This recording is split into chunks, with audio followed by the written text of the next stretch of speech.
kind of nice. On the other hand, I guess it really depends on We'll how see it on it's Days done. of Our Lives, though. Well, it really depends on how it's executed. And I don't know. I don't want to give too much away with regard to how we're bringing Paul back. But again, I suggest the fans tune in, and I think they'll be pleasantly surprised.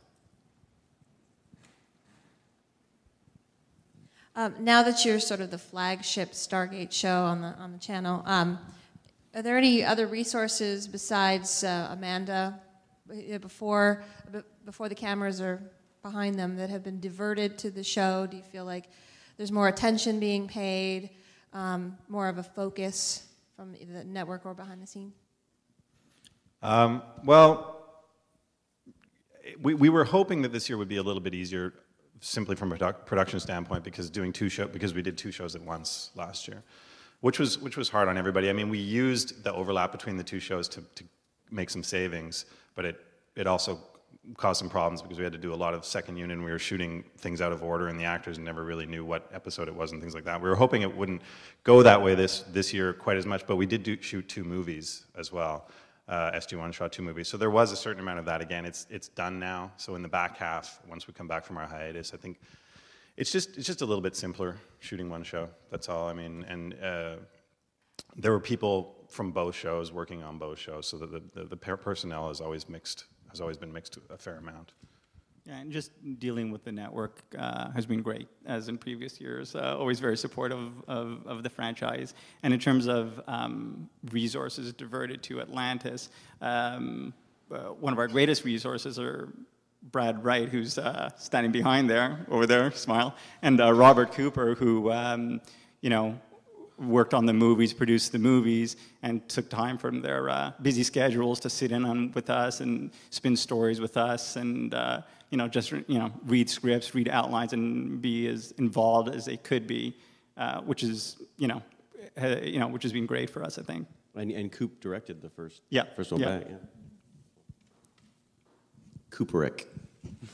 Cooperick. I had a question for David and Rachel. When you heard the SG-1 was going away, was there a concern among the cast that too much of the SG-1 would be, I guess, shoehorned into Atlantis, or other than Carter? Not really, no. I mean, they've always sort of.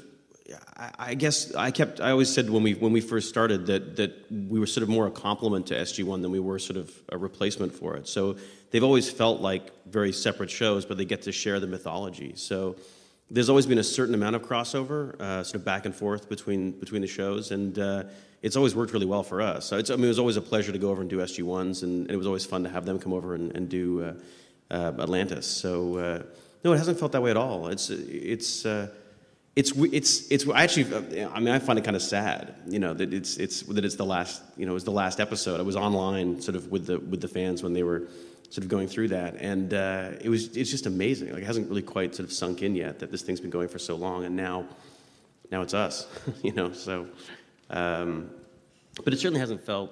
Yeah, it hasn't felt like and nothing's being forced on us from SG-1 by any means. So. Except for us. Well, yeah, there's the riffraff, but... My question, actually I have 2 questions. One of them is, can we expect... Is he allowed 2 questions? Is that... Yeah, sorry. Can we expect elements from SG-1 to carry over into Atlantis, such as the Ori storyline, or is that something that's just going to be kind of put in the background? And secondly, we know that Rodney has a thing for Samantha. Can we expect to see some of that in this coming season? Is he just going to go crazy? She has a thing for me, but yeah. She watched the show. It's a subtle thing, but it's in her eyes. Well, I'll let you guys answer the Ori question. Well, I mean, the second question first, the Rodney, Samantha, unrequited lust thing is addressed very early on in season 4. And right now, as we speak, I'm sure right this second, Martin Garrow is on hiatus working on a script that will be, I think, a terrific Rodney Carter episode. Actually, Rodney Carter and Jennifer Keller episode. Right. You and the Gals. That's going to be rough, huh? Yeah. And the first question was... Oh, elements of... Well, because the shows share a mythology, there's certain elements that will always overlap, just in terms of the characters, and this, Samantha Carter. Hopefully we can get some other SG-1 characters to make, to do cameos if we can work it out just creatively.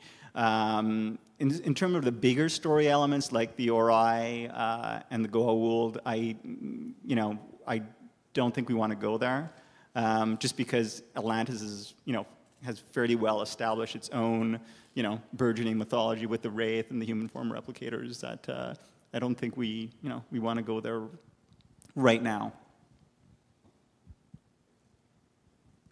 Can you expand a bit more on the two upcoming films and how they're going to relate to the Atlantis series?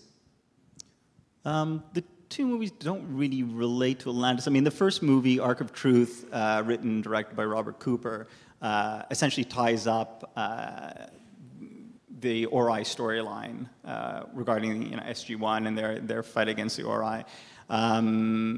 The second movie, written by Brad Wright, directed by Martin Wood, I describe as kind of a classic SG-1, like a fun sort of time travel romp where you've got our characters and Brad has brought back tons of elements from SG-1's past. I think practically every system lord that's ever appeared on the show, and it's just a lot of fun. They're SG-1 standalones, really, and in that respect, they don't really. There's no direct connection to Atlantis. They're also shot at the same time, so it's really hard to get. Hard enough to get. Amanda never knows where she is. She keeps her.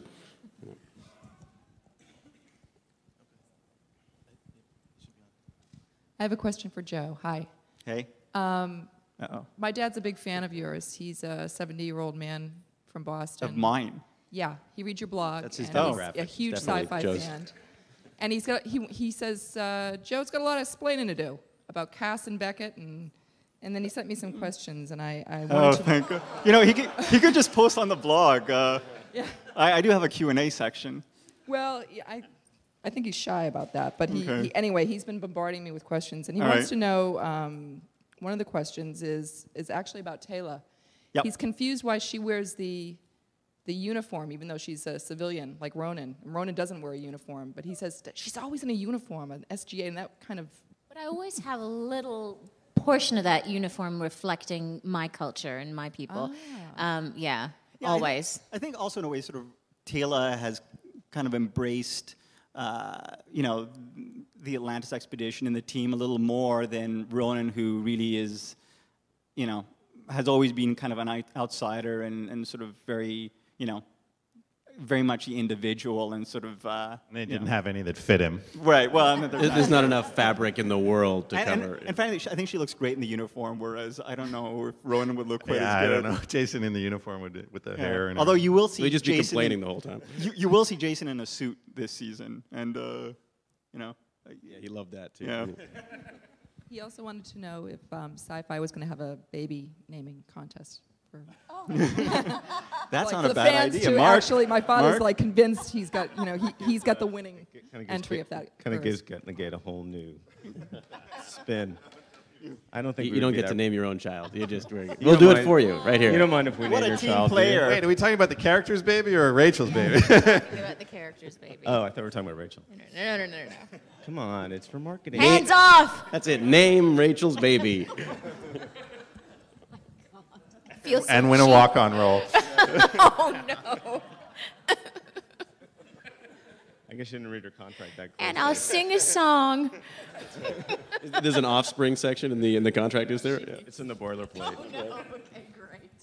I'll get my agent on that one. Well, it's all projects developed during the production. Yeah, I don't know. Probably not.